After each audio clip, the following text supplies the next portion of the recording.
अवधूत चिंतन श्री गुरुदेव दत्त श्री स्वामी समर्थ महाराज की जय। चला तर आपण आज तारक मंत्राविषयी माहिती घेऊया की तारक मंत्र आपल्याला किती उपयोगी आहे।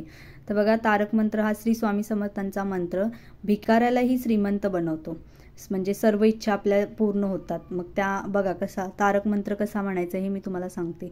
श्री स्वामी समर्थांच्या एका अशा मंत्राबद्दल माहिती सांगणार आहे की ज्या मंत्राचा जप केल्याने आपल्या घरात आजारपण नावालाही उरणार नाही। श्री स्वामी समर्थांचे भक्त दावा करतात की या मंत्राचा जप सकाळी किंवा संध्याकाळी आपल्या सोयीनुसार आपल्या वेळेनुसार ह्या मंत्राचा जप करतो तर घरातील लोकांचं आरोग्य चांगलं राहावं, घरामध्ये सुख शांती नांदू लागते। मग घरातील लोक जर एकमेकांशी भांडत असतील, घरात अशांती असेल किंवा घरात कोणी आजारी असेल तर ते दूर होतं। सोबतच जीवनात जर धनप्राप्तीचे योग नसेल, पैसे येत नसतील, अत्यंत गरिबी असेल तर या समस्या सुद्धा मंत्राच्या प्रचंड प्रभावाने दूर होतात। आज मी तुम्हाला श्री स्वामी समर्थांच्या तारक मंत्राबद्दल सांगणार आहे। आपल्याला वेळेनुसार सोयीनुसार सकाळी किंवा संध्याकाळी फक्त एकदा या मंत्राचा जप करायचा आहे। आपले संपूर्ण कुटुंब सोबत असेल तर चालेल किंवा तुम्ही एकट्याने केला तरी चालेल।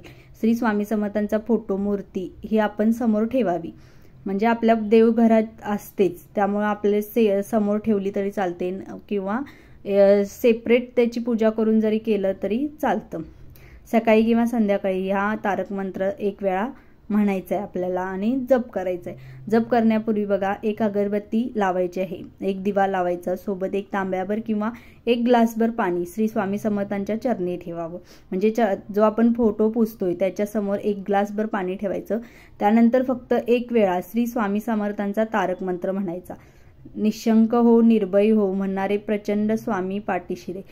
फक्त हा एकदा मंत्र आपल्या कुटुंबासोबत म्हणा किंवा आपण जर एकट्याने म्हटला तरी चालतोय।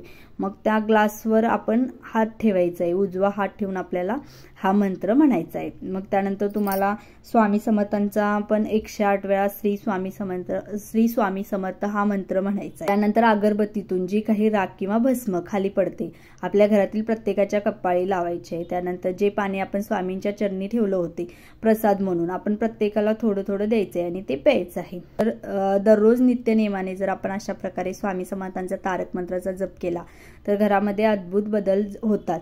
जर तुमच्या घरी कोणीही आजारी असू दे, कोणाला ताप आलेला असू दे, कोणाला डोकं दुखत असेल किंवा कोणाला भीती वाटत असेल तर हा मंत्र कधीही तुम्ही ज्यावेळी तुम्हाला रात्री जरी वाटलं तर तुम्हाला मला भीती वाटते आणि मी आता काय करू, तर तुम्ही जिथं आहे तिथं बसलात तरी चालेल। स्वामींचं असं काहीच नाहीये की माझ्या फोटो समोरच बसून तुम्ही पूजा करावी। तुम्ही ज्या ठिकाणी आहे तिथं तुम्हाला कम्फर्टेबल वाटते तिथं बसून तुम्ही एक ग्लास पाणी घेऊन त्याच्यावर जर हात ठेवून हा तारक मंत्र म्हटला आणि जर ते पाणी तुम्ही प्राशन केले म्हणजे पिलासा तर तुम्हाला खूप बरं वाटेल आणि तुम्हाला ह्याचा फरक पडेलच। बघा, ज्या माणसांना भीती वाटते की जे भित्रट असतात, घाबरट असतात, त्यांनी तरी हा नक्की प्रयोग करून बघा, तुम्हाला 2 दिवसातच रिझल्ट भेटेल। तर बघा, या मंत्राची ताकद त्या पाण्यामध्ये उतरत असते, म्हणजे आपण ज्यावेळी तारक मंत्र म्हणतो त्यावेळी त्या मंत्राची ताकद त्या पाण्यामध्ये उतरते। अगरबत्तीतून जे भस्म बाहेर पडतं ते भस्म हे प्रभाळित होऊन जातं आणि ते भस्म आपण आपल्या कपाळी लावतो तेव्हा प्रचंड स्वामीबळ हे आपल्या पाठीशी निर्माण होते। म्हणूनच तर म्हटलं आहे की निशंक हो, निर्भय हो रे मना, प्रचंड स्वामीबळ हे पाठीशी।